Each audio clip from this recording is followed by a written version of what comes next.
এখন আমরা কি করে বাছাই করব বেস্ট ফান্ড? ৩টা পদক্ষেপ ছিল। নাম্বার ১ ছিল ট্র্যাকিং এরর।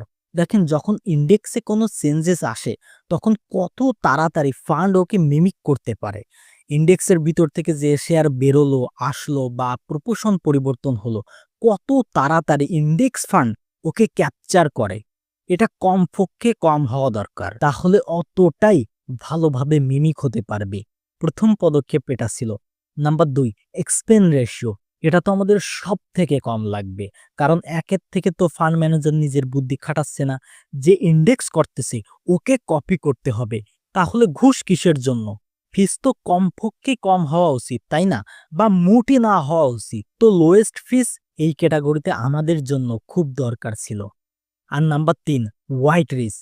এই ফান্ড এইরকম এএমসির হবে আমরা না কখনো সময় এইটা ভেবে নেই যে কেউ যে কোনো ব্যক্তি অনলাইনের থেকে প্রচুর কমফোর্টেবল।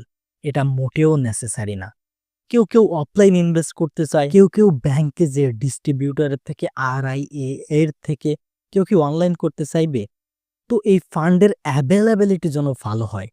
তো যখন আমরা এই ৩টা ক্যাটাগরিকে ওয়েটেজ দিয়েছি তখন রেজাল্ট এসেছে আমাদের সেই প্রিয় ফান্ড এইচডিএফসি ইন্ডেক্স ফান্ডের Sensex plan. The best large cap mutual fund for India for the year 2025 is HDFC ইন্ডেক্সের সেন্সেক্স প্ল্যান।